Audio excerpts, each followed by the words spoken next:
Bom, a essas altas temperaturas, as partículas apresentam, a gente sabe que há uma relação direta entre a temperatura do gás e a velocidade média dessas partículas, né? Ou seja, energia cinética. Tá?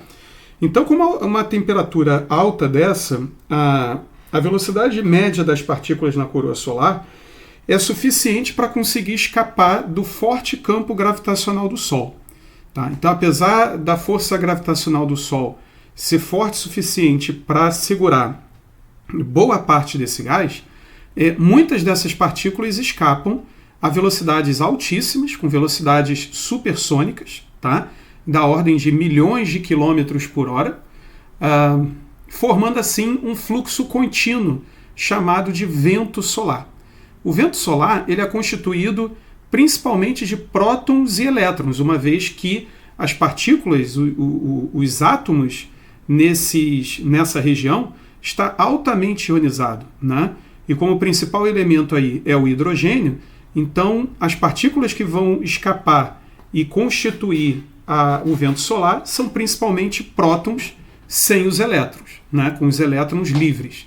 Então por isso que a principal componente do vento solar são prótons e elétrons livres. Mas não que não existam outras partículas que consigam escapar também, como por exemplo o hélio, íons de hélio, né? Os núcleos de hélio conseguem escapar também, o carbono, o nitrogênio, o oxigênio, até mesmo elementos químicos mais pesados já foram detectados nesse fluxo do vento solar.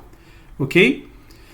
Essa aqui é uma imagem interessante, que é uma imagem obtida pela sonda Parker Solar Probe, tá? Que foi uma sonda que pela primeira vez atravessou a região da coroa solar. Ela possuía um escudo térmico que ficava voltado para o Sol o tempo todo e assim protegia a sonda que ficava do lado oposto desse escudo. E a câmera que fez esse registro, essa imagem, ela está apontada para... não está apontada para a direção do Sol, obviamente, porque isso poderia queimar a eletrônica da câmera e até saturar a imagem. Então, ela foi posicionada de forma a registrar esse fluxo contínuo do vento solar emitido pelo Sol. Tá? Bom, a densidade do vento solar, quando essas partículas escapam da coroa solar, já é bem menor do que a densidade média da coroa solar. Como nós vimos, a densidade média da coroa solar variava de 10 a 9 a 10 a 10. A do vento solar, quando escapa da coroa solar, é de 10 a 6, 10 a 7 partículas por centímetro cúbico. Essas partículas, quando chegam na órbita da Terra, na distância de uma unidade astronômica, né, ou 150 milhões de quilômetros, já apresentam uma densidade de 5 partículas por centímetro cúbico. Muitas dessas partículas acabam sendo defletidas pelo campo magnético do Sol. Lembrando que essas partículas são íons, né? São partículas carregadas. E a interação de um íon, de uma carga elétrica com o campo magnético, você tem uma força magnética que atua, desviando assim a trajetória dessas partículas. No entanto, boa parte delas consegue penetrar na nossa atmosfera a partir dos polos magnéticos. A colisão dessas partículas com a atmosfera da Terra forma o fenômeno conhecido como auroras, né? Nós temos as auroras boreais, que ocorrem no Polo Norte, e as auroras austrais, que ocorrem no Polo Sul. Repare que essa aqui é uma aurora austral, uma vez que a gente está observando aqui a Antártida, né? Aqui a gente consegue ver a Austrália, então esse aqui é o hemisfério sul, o Polo Sul, que está sendo filmado. A colisão das partículas ionizadas do vento solar com as moléculas ioniza essas moléculas, e quando há a recombinação dos elétrons, você tem a emissão de luz. Então o fenômeno das auroras nada mais é do que a interação das partículas do vento solar com as moléculas da nossa atmosfera. Bom, o vento solar ele se propaga por todo o sistema solar. Nessa figura aqui, a gente está numa escala de modo que o sistema solar está representado aqui no centro dessa bolha, dessa esfera.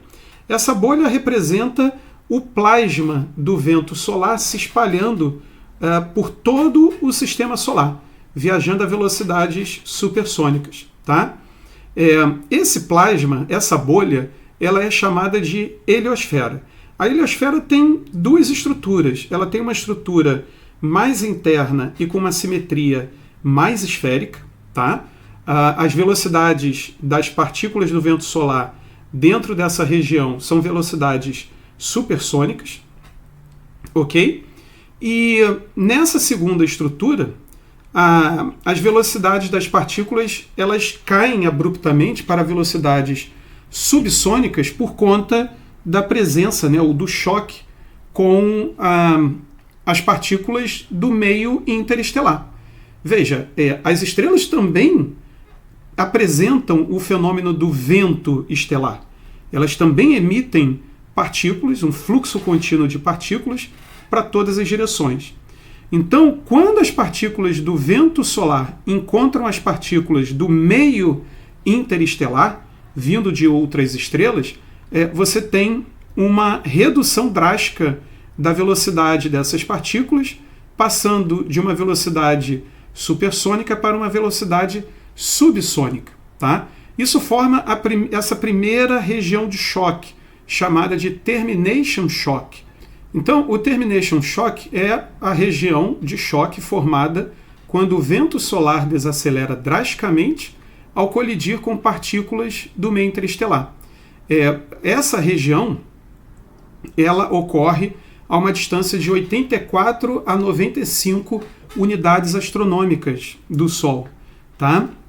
As sondas Voyager 1 e Voyager 2 atravessaram essas regiões, é por isso que a gente sabe aproximadamente a distância desse termination shock, ok?